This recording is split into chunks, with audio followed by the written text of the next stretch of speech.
Muy bien, hermanos, buenos días para todos. Hermanos, quiero pedirles que vayan conmigo en sus Biblias al Salmo número 5. El título de este sermón es Una súplica imprecatoria por protección. Voy a repetirlo. Una súplica imprecatoria por protección. Y ya voy a explicar qué es esto de imprecatorio. ¿Estamos listos, hermanos? Salmo capítulo 5, versículo 0.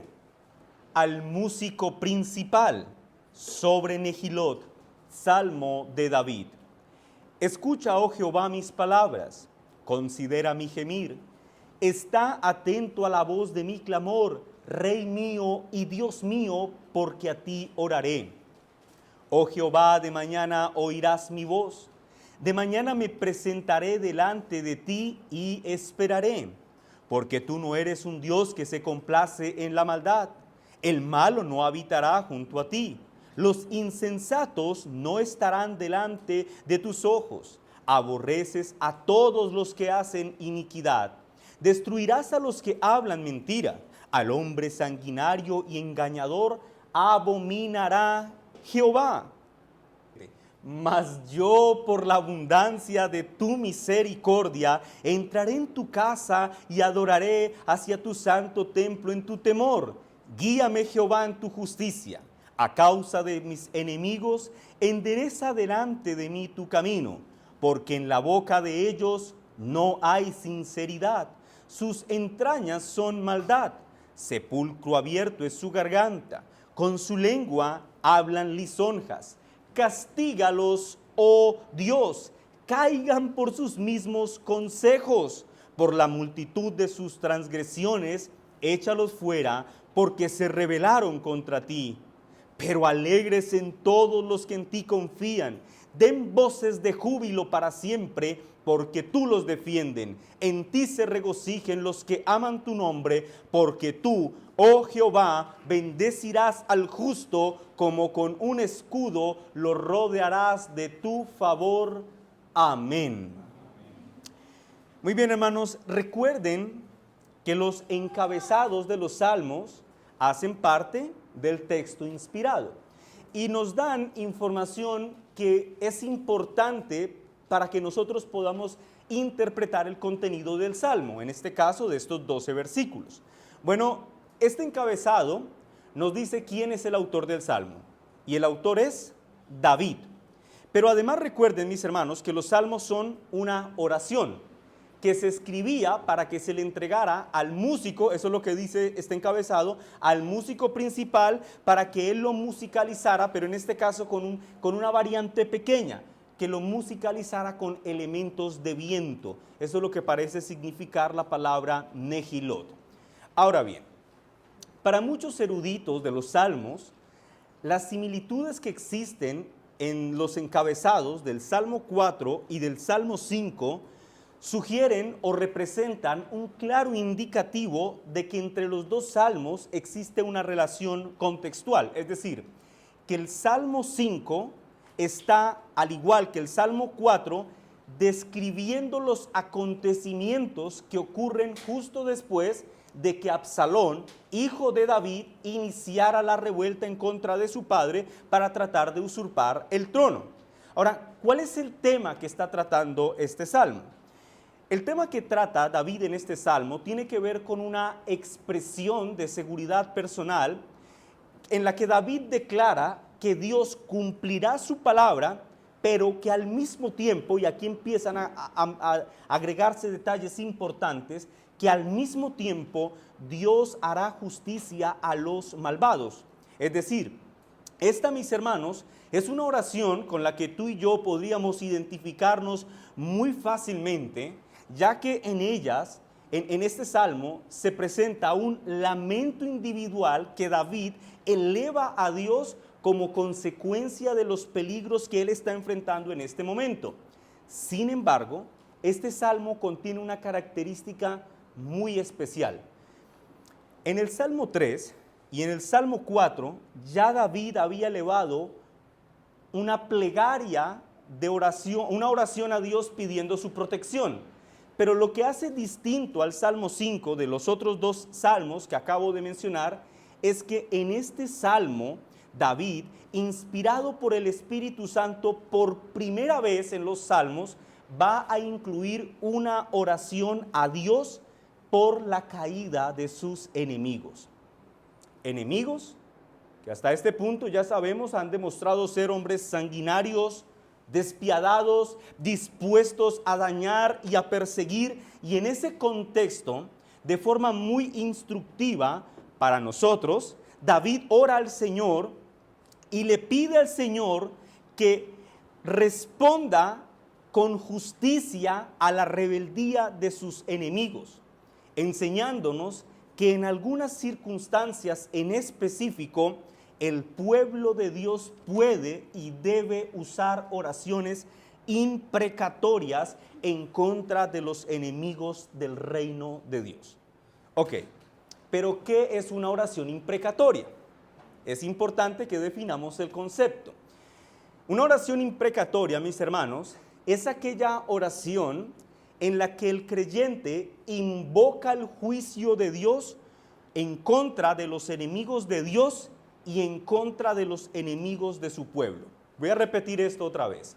Una oración imprecatoria es aquella oración en la que el creyente invoca el juicio de Dios, que el juicio caiga contra sus enemigos y en contra de los enemigos de su pueblo. Esto lo vemos claramente en el versículo 9 y específicamente en el versículo 10 del Salmo que estamos leyendo. Ahora bien, para entender la forma, mis hermanos, en la que nosotros deberíamos rogar al Señor pidiendo su protección, pero para entender sobre todo el carácter imprecatorio de este salmo, lo vamos a dividir en cinco secciones puntuales, ¿ok? Entonces, la primera sección inicia en el versículo 1 y se extiende hasta el versículo 3. Yo titulé a esta sección una súplica por la atención de Dios. Una súplica por la atención de Dios. Leamos el texto, versículo 1 en adelante. ¿Estamos allí? Dice la palabra del Señor. Escucha, oh Jehová, mis palabras. Considera mi gemir. Noten esto. Está atento a mi clamor, Rey mío y Dios mío, porque a ti oraré. Oh Jehová, de mañana oirás mi voz. De mañana me presentaré delante de ti y esperaré. Yo quiero que ustedes noten esto. David inicia este salmo con un tono doble. Por una parte tiene un tono de urgencia, pero por otra parte tiene un tono de expectativa. La urgencia se revela en las palabras escucha, considera y está atento a mi clamor. Esas palabras sugieren la urgencia que David tenía al momento de estar haciendo esta oración. Pero también las palabras oirás mi voz y esperaré, que aparecen en el versículo 3, sugieren la expectativa confiada que David tiene en que Dios verdaderamente lo escuchará. En otras palabras, mis hermanos, es como si David en estos 3 primeros versículos estuviera diciendo que si Dios no escucha su súplica, en vano él estaría orando. Pero agrega que él está absolutamente convencido de que Dios lo escuchará y por lo tanto debe orar con firmeza a su benefactor. ¿Me hago entender? Él dice, si Dios no me escucha, en vano oro, pero estoy absolutamente convencido de que el Señor escucha mi oración, por lo tanto me esforzaré en orar a Dios.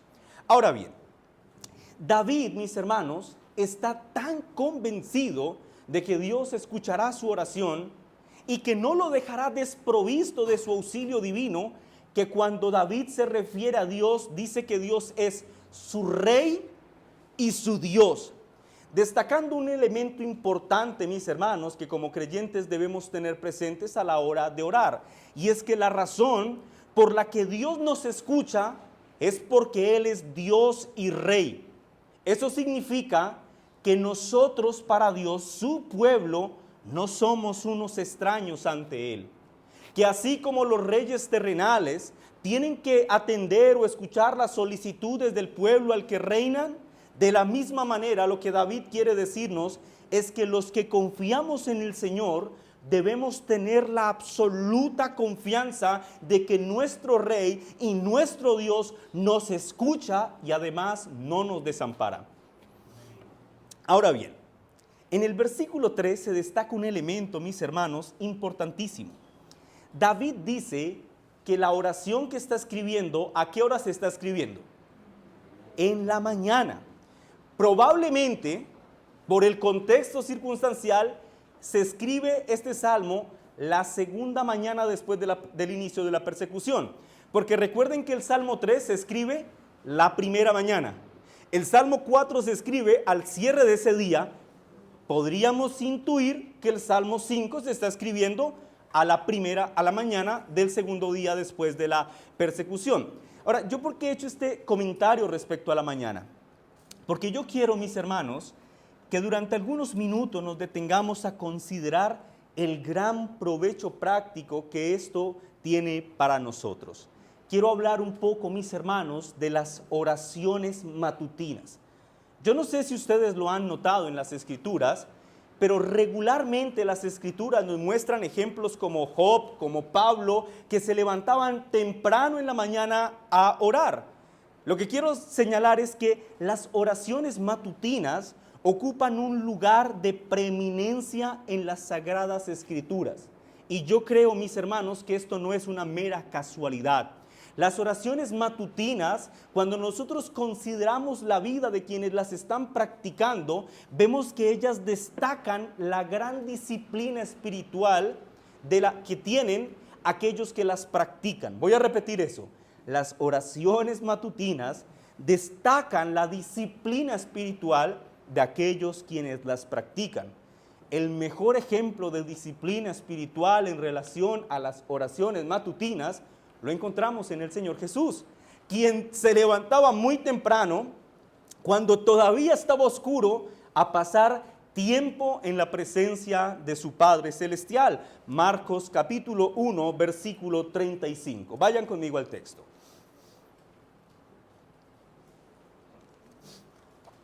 Marcos capítulo 1, versículo 35.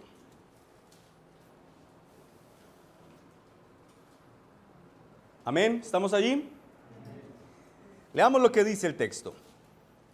Levantándose muy de mañana, noten el detalle, siendo aún ¿qué?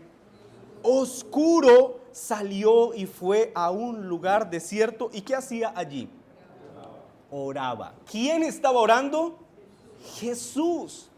Hermanos, las reiteradas menciones que encontramos en las Escrituras respecto a las oraciones matutinas, no solamente están puestas allí como para que nosotros aprendamos un patrón que debamos imitar, sino que lo que revelan, mis hermanos, estas constantes menciones en relación a las oraciones matutinas, revelan la prioridad que gobierna la vida de un hombre. Dicho de otra forma, el hombre que ora todas las mañanas al Señor, con estas oraciones está declarando que depende del Señor y que su prioridad en la vida es el favor de Dios, y que si el favor de Dios no estuviera con él en ese día que está por iniciar, ese sería un mal día o ese día estaría perdido para él. Luego, hermanos, consideren esto. Si la oración matutina en un sentido revela las prioridades que tenemos en el corazón, esto significa que quien ora en las mañanas debe aprender a vivir sacrificialmente delante del Señor. ¿Qué debe sacrificar un hombre que quiere dedicar tiempo para pasar en la presencia del Señor cada mañana? Sueño.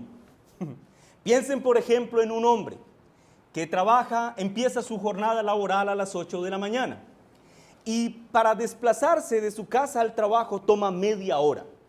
Luego él se levanta a las 7 de la mañana y tiene media hora para alistarse, desayunar, orar y luego salir para el trabajo. Hermanos, en este ejemplo resultaría sumamente inconsistente el hecho de que este hombre diga: la prioridad de mi vida es que Dios gobierne este día y que su favor esté conmigo, porque no le está dedicando mucho tiempo a pasar en la presencia de Dios. Es como bien lo diría Martín Lutero, cuando en alguna oportunidad dijo: tengo tanto por hacer en este día que paso las 3 primeras horas del día en oración. Lutero, mis hermanos, entendió muy bien que no podía llevar a cabo sus labores si antes no había buscado el rostro de Dios temprano en la mañana. Buscar el rostro de Dios era su prioridad, hermanos, y debe ser la nuestra también. Ahora, cuando digo buscar el rostro de Dios, todos entienden que no estoy sugiriendo que se imaginen un rostro, ¿no? ¿Me entienden que estoy animándolos a buscar la presencia del Señor? George Mueller, el conocido pastor que Dios utilizó en el ministerio de los orfanatos en Inglaterra, ¿lo han escuchado? Bueno, Mueller contaba que la prioridad de su vida era iniciar el día alimentando su alma cada mañana con la palabra de Dios y con la oración. Y que si él no cumplía estos 2 requisitos, no empezaba ninguna labor antes de que pudiera hallar gozo y paz en la presencia de su Señor. Spurgeon, hablando a sus estudiantes en este libro famoso, Discurso a mis estudiantes, les dijo: sin la oración no valdría la pena vivir. Por lo tanto, inicien su día en oración. 1 hora en la mañana vale por 2 en la noche. En tanto que el rocío está sobre la hierba, que la gracia descienda sobre el alma. Demos a Dios las mañanas de nuestros días y la mañana de nuestra vida. La oración, escuchen esto, ha de ser la llave que abre el día y el cerrojo que cierra la noche. Así que, hermanos, ahora yo quiero que ustedes consideren esto. Spurgeon, Mueller, Lutero, estos 3 ejemplos que he mencionado, solo por citar algunos, estoy absolutamente seguro que eran hombres más ocupados que todos los presentes en este lugar. Eran hombres con una agenda más apretada que la de cualquiera de nosotros. Pero por el orden de sus prioridades, iniciar el día en oración, un buen tiempo de oración, nos dan ejemplo, mis hermanos, a nosotros, de que jamás un cristiano debería descuidar su comunión matutina con el Señor. La oración matutina, por lo tanto, queridos hermanos, no puede ser una costumbre devocional simplemente. Y lo digo porque muchos de nosotros venimos en contextos en los que nos enseñaron a hacer el devocional. Y eran 5 minutos de oración, 5 minutos de lectura y 5 minutos de reflexión. Así fue como me lo enseñaron a mí. El 5 más 5 más 5. Igual a éxito, así nos decían. Pero la oración matutina, hermanos, no puede ser simplemente una costumbre devocional. La oración matutina, queridos hermanos, tiene que ser vista por los creyentes como un principio espiritual profundamente transformador, en el que podemos o con el que podemos iniciar nuestro día orientando nuestras almas hacia Dios. Y esto, mis hermanos, cuando logramos esto, naturalmente nuestra actitud será transformada, será influenciada por el Señor. Nuestras decisiones, las que tomemos a lo largo del día, cambiarán. Iniciar el día en oración siendo plenamente conscientes de la presencia del Señor y de su mirada sobre nosotros nos ayudará a ser a lo largo del día más conscientes de cómo la mano del Señor está gobernando nuestras existencias. David dice: de mañana me presentaré delante de ti, versículo 3. Pero noten el detalle que agrega. Él dice: me presentaré delante de ti. ¿Esto qué es? Orar, una oración matutina. Ahora escucha lo que dice. ¿Y qué dice? Esperaré. Esto significa, mis hermanos, que cuando nosotros oramos al Señor, lo hacemos con la absoluta confianza de que Dios responderá a nuestra oración y que lo hará con la mayor sabiduría y precisión que se pueda esperar. Dicho de otra forma, esperar en Dios después de orar es como colocar nuestras oraciones en un arco, apuntar al cielo y disparar nuestras oraciones y esperar ver cómo es que Dios toma esas oraciones y las dirige hacia donde Él quiera que lleguen. En otras palabras, nosotros oramos, ciertamente, pero con atención aprendemos a leer las providencias que el Señor permite a lo largo del día para poder comprender la forma en la que el Señor está respondiendo a nuestras oraciones. ¿Me hago entender? O sea, ustedes oran. Piensen, por ejemplo, vamos a poner un ejemplo. Ustedes oran porque requieren un nuevo trabajo, pero no prestan atención a las providencias que el Señor va a permitir en el día, a las oportunidades que se les van a presentar. Descuidan el entender cómo es que Dios va a providencialmente responder esa oración. Y eso va a hacer, mis hermanos, que se tarden mucho en comprender la forma en la que Dios iba a responder o está respondiendo esa súplica. Lo que quiero decir es que cuando nosotros no meditamos cuidadosamente en las providencias divinas que Él va a permitir para responder a nuestras oraciones, nos vamos a privar de mucho gozo y consuelo. Seríamos como aquel animalillo que pone sus huevos o tiene sus crías y luego se va y los abandona. ¿Sí saben de qué hablo? Una gallinita cuando pone sus huevos no se queda contemplando el huevo durante horas. Lo pone y se va. Y le da igual si alguien viene y lo coge y hace un huevo frito con ese huevito. Así muchas veces, mis hermanos, somos nosotros con las oraciones. Plantamos la semilla de la oración, pero luego nos vamos sin observar las providencias con las que el Señor respondería a esa súplica. Pero en lugar de eso, mis hermanos, sembremos con esperanza en Dios nuestras oraciones y preparémonos con una santa expectativa paciente para recibir la respuesta de nuestro bendito benefactor. Luego, hermanos, este era un comentario un poco extenso de las oraciones matutinas que consideré muy pertinente hacer en este primer punto. Luego ahora avancemos al segundo punto del sermón, versículo 4 y 6 del Salmo 5. Yo titulé a este segundo punto, la base de la oración imprecatoria. Para los hermanos que toman nota, la base de la oración imprecatoria. Versículo 4 al 6. Noten los detalles, porque tú, noten que se va a referir a Dios, no eres un Dios que se complace en la maldad. El malo no habitará junto a ti. Los insensatos no estarán delante de tus ojos. Mira lo que dice el texto. Aborreces a todos los que hacen iniquidad. Destruirás a los que hablan mentira. Al hombre sanguinario y engañador, ¿qué dice el texto? Abominará Jehová. Yo quiero que ustedes noten este punto. David aquí todavía no está orando imprecatoriamente.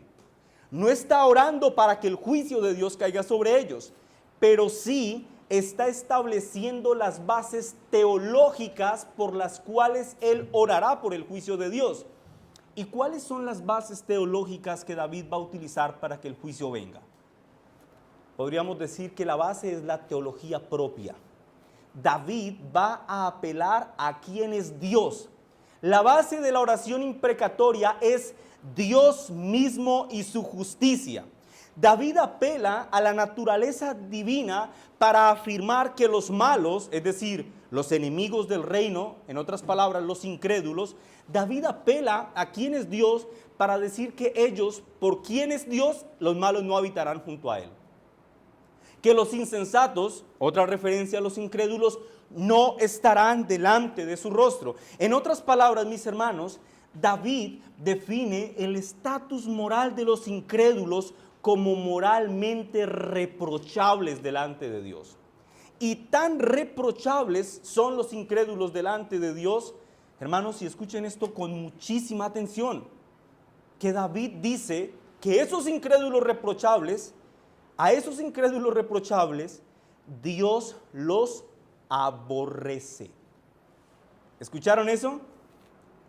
Lo voy a repetir, hermanos. David, inspirado por el Espíritu Santo, acaba de afirmar que por causa de la justicia divina, los incrédulos son aborrecibles delante de él.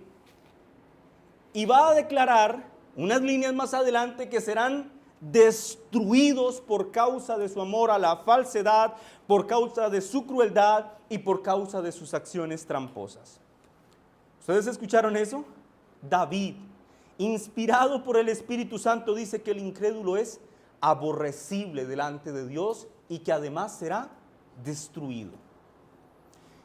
Y yo creo, mis hermanos, que el contenido de estos 3 versículos pueda ser muy fuerte para algunas personas e incluso llegar a incomodarlos. ¿Por qué? Porque va en contraposición a lo que se nos enseñó toda la vida respecto a lo que es Dios en relación al pecado. A nosotros se nos dijo, y yo creo que este fue el caso de muchos de los presentes, que Dios odiaba el pecado. Pero ¿recuerdan lo que seguía? Que amaba al pecador. Y a la luz de este texto, nosotros sabemos, mis hermanos, que el pecado es tan aborrecible delante del Señor como lo es aquellos que viven y se deleitan en practicarlo.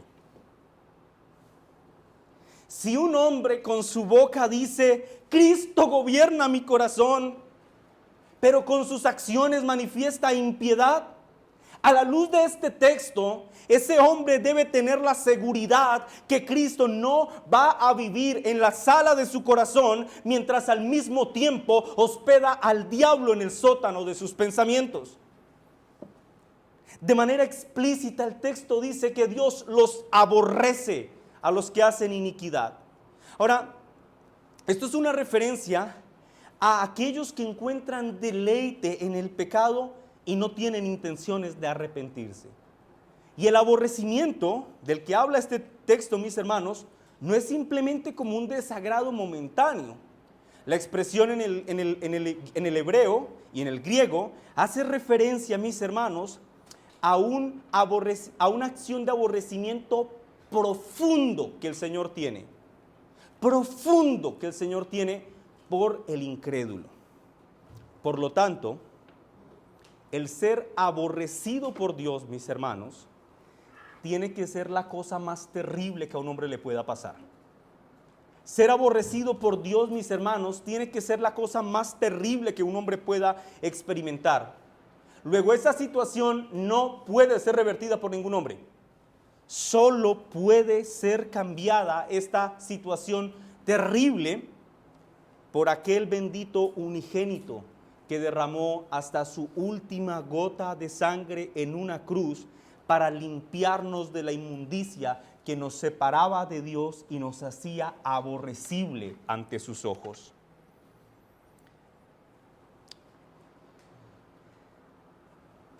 El fundamento imprecatorio, el fundamento de la oración imprecatoria, que es Dios, como ya lo he dicho, hermanos, provee para nosotros un elemento muy práctico que también deberíamos considerar. Piénsenlo de esta forma. Si lo que le espera a un pecador, es decir, al que no se arrepiente de sus pecados, si lo que le espera a ese pecador no arrepentido es el aborrecimiento de Dios por la eternidad, entonces tú, mi hermano amado, tú, mi hermana amada, que estás reconciliada con Dios Padre por medio de Cristo, entonces, a la luz de esta realidad, deberías verte impulsado a ser un hombre o una mujer fiel que advierte a los malos, es decir, a los incrédulos que te rodean, para que se arrepientan, porque cosa terrible para ellos será caer en las manos de un Dios airado. Y esto nos lleva al tercer punto del sermón, versículos 7 y 8. Yo titulé el tercer punto, la base de su confianza. La base de su confianza. Versículos 7 al 8. Dice así: mas yo, por la abundancia ¿de qué? De tu misericordia, entraré en tu casa y adoraré hacia tu santo templo en tu temor. Noten el énfasis. Versículo 8, guíame Jehová en tu justicia, a causa de mis enemigos, endereza delante de mí, ¿qué? Tu camino. Noten que el argumento se repite. Cuando David quiso establecer las bases teológicas para orar imprecatoriamente contra sus enemigos, David, ¿a quién apeló? ¿A él? No, a Dios y su naturaleza divina. Ahora, para declarar su confianza en el Señor, David, ¿a quién recurre? ¿A él? ¿A sus circunstancias? Así es, Samuel. David ocurre a Dios. David vuelve a hacer uso de la teología propia para declarar su confianza en el Señor. ¿Y qué dice David? Que por causa de la abundante misericordia de Dios, los creyentes somos bienvenidos ante su presencia. Eso es lo que significa entrar en su casa. Que porque Él es un Dios misericordioso, tú que has puesto tu confianza en Cristo como tu Señor y Salvador, puedes entrar de forma amistosa ante la presencia de Dios. Eres bienvenido ante su santa presencia por causa de Cristo. Y ya que la causa de nuestra seguridad es Dios y su misericordia, hermanos, esta afirmación descarta por completo cualquier mérito humano que derive en la gloria del hombre. De hecho, el énfasis recurrente que las Escrituras hacen en la misericordia y la gracia de Dios para la salvación de los hombres, mis hermanos, nos dejan una posición de absoluta dependencia delante de Él. Ningún hombre verá cómo las puertas de los cielos se abren para Él por causa de su propio esfuerzo, por causa de sus buenas obras. Las puertas del cielo se abren para aquellos que han puesto su confianza en Cristo. Y la fe, recuerden, no es de nosotros, es un don de Dios. Es por su misericordia que entraremos en su casa y adoraremos en su santo templo. En otras palabras, ninguno entra a la casa del Señor por sus propios méritos. Y de hecho, si se hiciera un análisis del mejor de nosotros para ver si ese pudiera entrar a la casa de Dios y adorarlo basado en sus propios méritos, ¿saben lo que pasaría? Al considerar la gran multitud de pecados que ha cometido, ese hombre, el mejor de nosotros, sería reprobado. Y esta realidad, mis hermanos, debe recordarnos que la vida cristiana es un llamado o implica un llamado a caminar con humildad, reconociendo que si recibimos protección divina, la recibimos como un regalo que a Dios Padre le ha placido darnos. Y esto me lleva al cuarto punto del sermón, versículo 9 al 10. Yo lo titulé La oración imprecatoria. Finalmente veremos cómo David ora imprecatoriamente. Quiero que todos estemos en el texto, versículo 9 y 10. ¿Todos estamos allí? Amén. Dice la palabra del Señor. Porque en la boca de ellos no hay sinceridad. Sus entrañas son maldad. Sepulcro abierto es su garganta.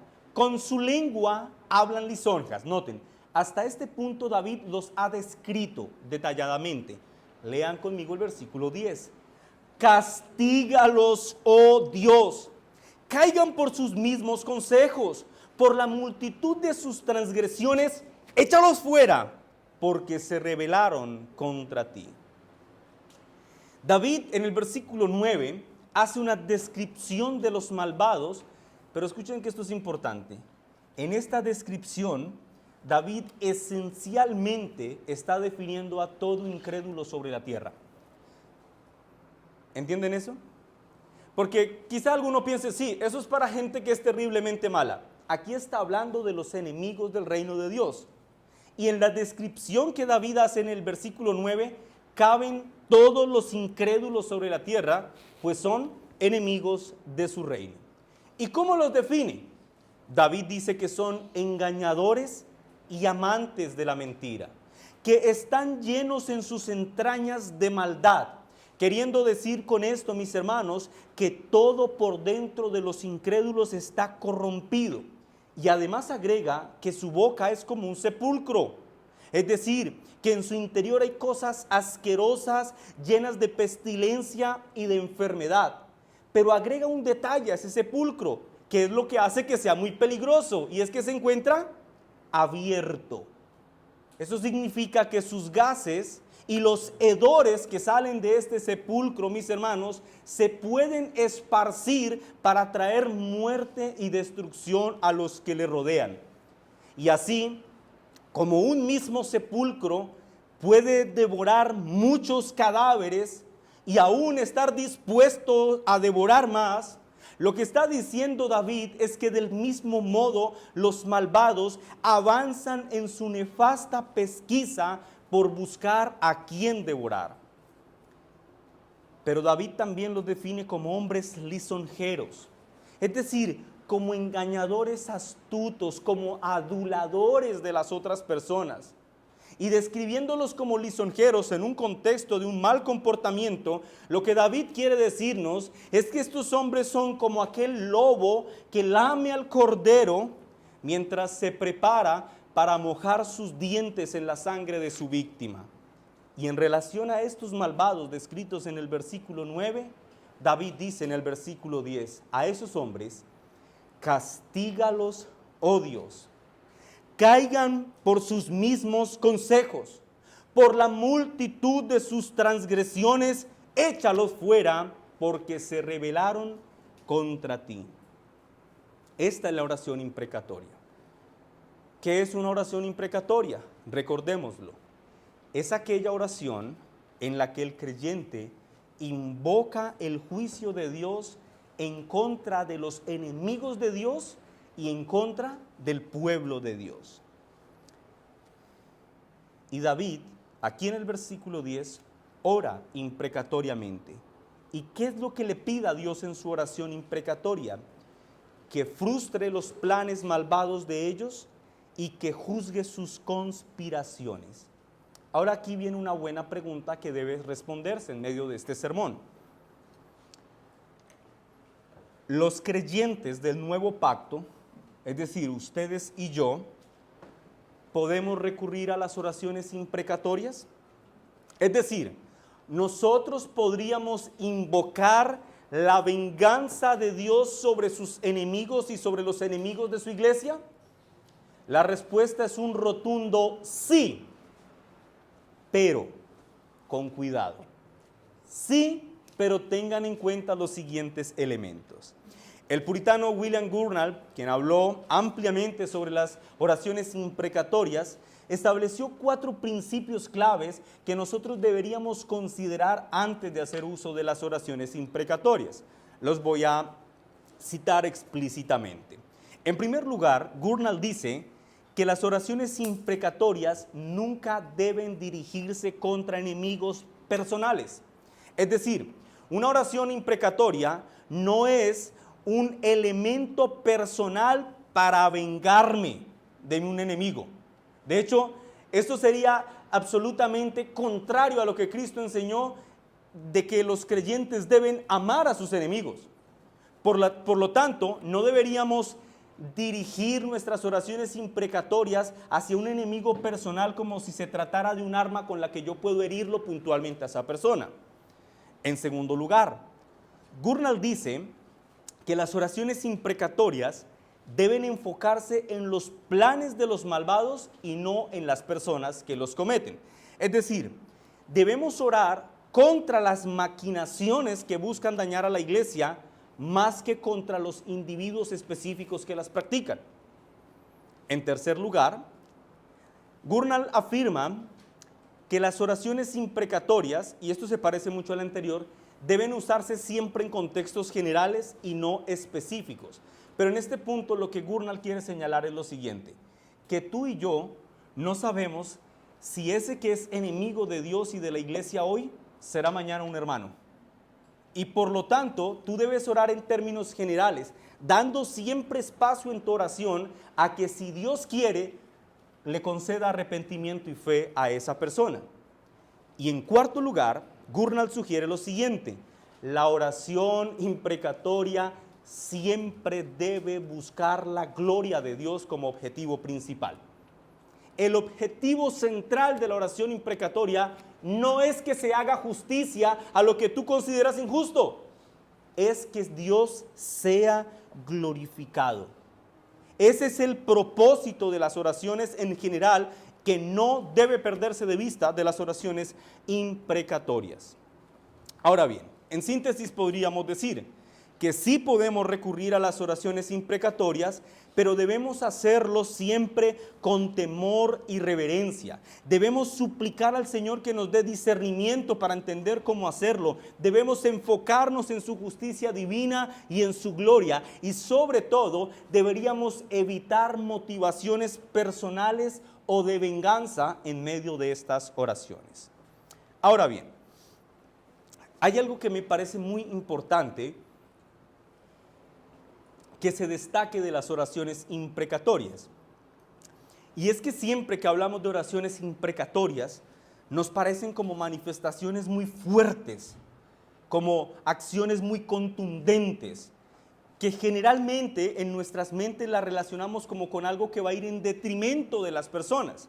Sin embargo, mis hermanos, las oraciones imprecatorias son en realidad una muestra de misericordia potencial para los que hacen la maldad. Voy a repetir esto. Una oración imprecatoria es una muestra de misericordia potencial para los incrédulos. ¿Por qué? Porque recuerden esto. Lo que estamos leyendo en esta mañana, el Salmo 5, ¿qué era? Una oración que tenía que ser musicalizada. ¿Para qué? ¿Para qué David quería que musicalizaran sus oraciones? Para que éstas fueran cantadas en el culto público. Luego, mis hermanos, si la oración tenía que cantarse en el culto público, aquellos malhechores, aquellos enemigos del reino de Dios y de su pueblo que estuvieran escuchando lo que ocurriría con ellos si persistían en su camino de maldad, deberían quedar muy claramente advertidos por lo que aquí estaban cantando. ¿Sí me hago entender? Ellos estaban cantando, el pueblo está cantando lo que ocurrirá con los malhechores, con los enemigos de Dios y de su pueblo. Bueno, y el que esté escuchando dice, si yo soy un enemigo, yo debería ir caminito al arrepentimiento. Y esto sirva para decir, hermanos y amigos, en medio de esta celebración de culto dominical, tú estás escuchando lo que ocurrirá con los malvados. Tú sabes que ellos serán castigados y que, como fue el caso de Amán, quien mandó a preparar una gran horca para asesinar a Mardoqueo, finalmente Amán cayó en sus propios planes engañosos y allí fue ahorcado él. Y por esa razón es que tú debes saber que ya que ocurrirá esto, si tú hoy te identificas como un incrédulo, debes venir en arrepentimiento y fe delante del Señor. David dice, todo esto ocurrirá porque ellos se rebelaron contra ti. Noten, el aborrecimiento, la destrucción que vendrá a los incrédulos, no vendrá a ellos porque a David le caigan gordos, sino porque ellos son enemigos de Dios, se rebelaron en contra de Él. Y ese, mis hermanos, será el destino eterno de todo incrédulo. Todo incrédulo experimentará el aborrecimiento eterno de Dios. Por lo tanto, creo que este es un buen punto para decir lo siguiente, o para motivarte a pensar en lo siguiente. Considera qué hay en tu corazón hoy. Lo que hay en tu corazón hoy es una fe genuina. Tú estás siendo descrito por aquellos que por la abundancia de la misericordia de Dios le adorarán en su santo templo. O más bien estás siendo descrito en el versículo 9 como un enemigo de Dios y de su reino. Si después de hacer esta consideración, tú te ves a ti mismo como faltante, te ves a ti mismo como un pecador que se ha rebelado en contra de un Dios santo, entonces debes atender a la amorosa invitación que hace esta oración imprecatoria. Tú debes entender en esta oración imprecatoria que Dios te está haciendo un solemne y misericordioso llamado al arrepentimiento.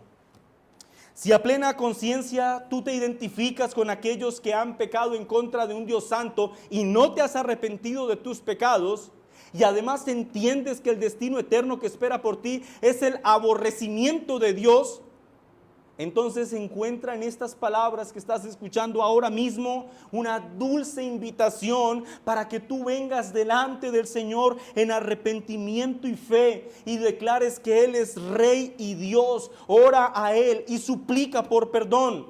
Y tú verás cómo, por la abundancia de su misericordia, entrarás en su casa y le adorarás en su santo templo.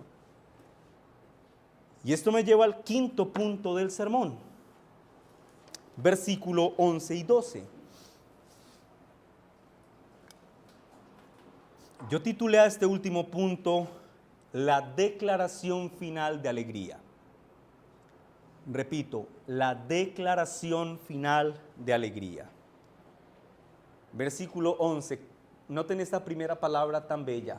Pero, benditos peros bíblicos. Dice David, pero alégresen todos los que confían en ti. Den voces de júbilo. ¿Por cuánto tiempo? Para siempre. ¿Y por qué? Porque tú los defiendes. En ti se regocijen todos los que aman tu nombre, porque tú, oh Jehová, bendecirás al justo, como con un escudo lo rodearás de tu favor. ¿Ustedes notaron lo que hizo David? Él quiere que sus lectores, tú y yo, o los que escuchan este cántico congregacional llamado Salmo 5, entendamos que David quiere establecer un claro contraste entre los malvados, que recibirán el aborrecimiento eterno de Dios, y entre los que confían en el Señor. David esencialmente está diciendo, mira, los incrédulos tienen razones de sobra para temer, pues ellos serán eternamente aborrecidos por el Señor si no se arrepienten. Oh, pero no así con los que temen del Señor. Los que temen del Señor, dice David, inspirado por el Espíritu Santo, pueden alegrarse para siempre por una razón, porque el Señor los defiende. David concluye este salmo expresando la seguridad de los fieles. David pide a los fieles, esto es, a los que han creído en Cristo como Señor y Salvador, que se regocijen siempre en el Señor y que tengan por seguro que el Señor cuidará y protegerá de ellos.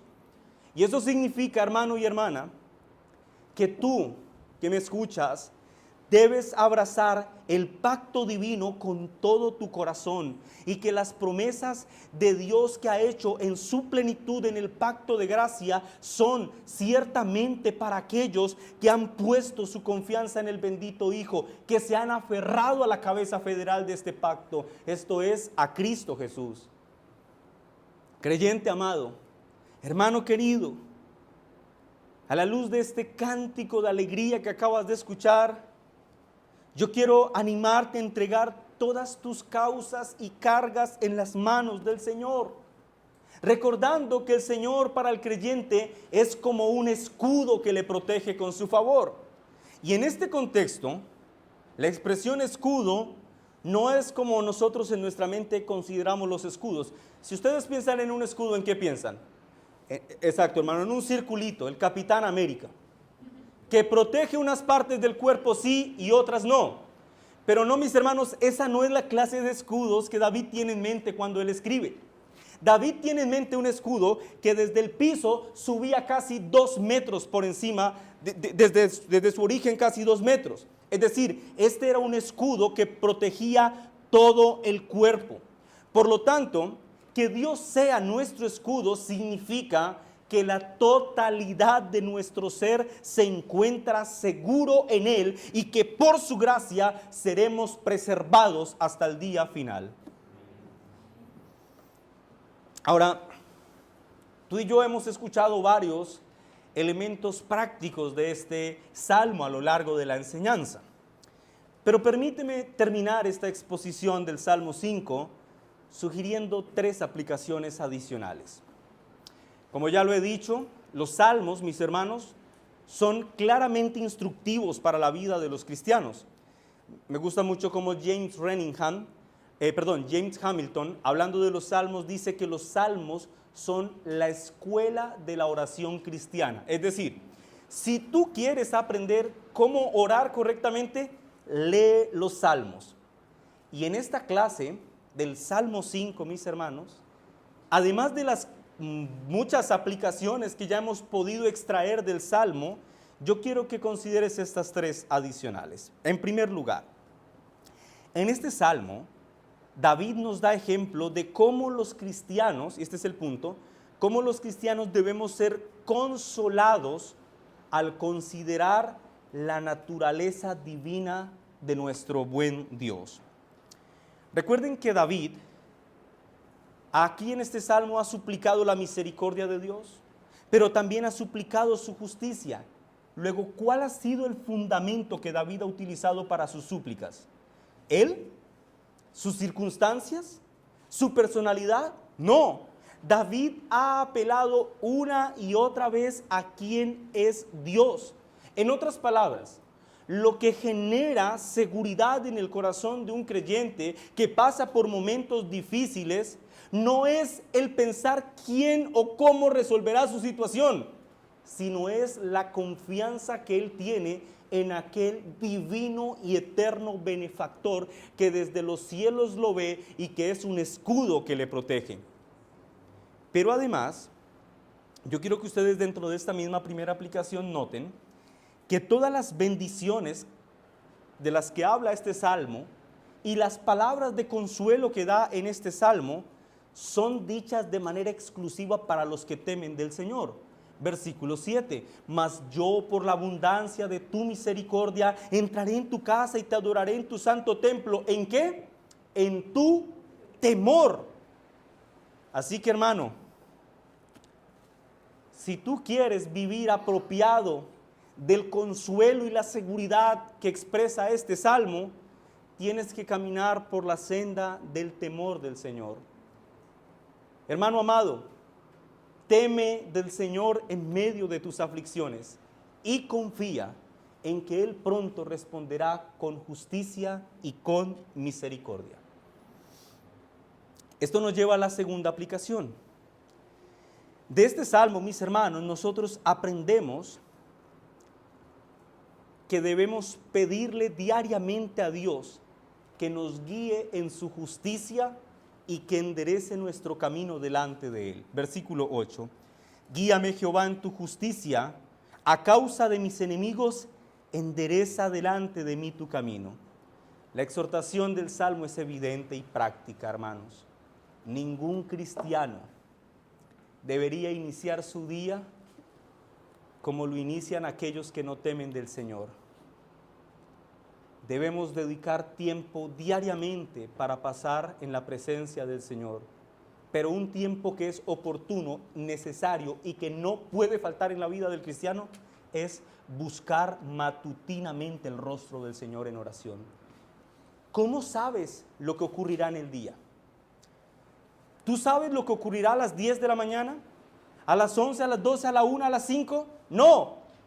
Y como tú no lo sabes, entonces acostúmbrate a decir cada mañana, guíame Señor en tu justicia, a causa de mis enemigos necesito tu dirección, endereza delante de mí tu camino, no sea que yo me encuentre caminando por una senda que sea de tu desagrado.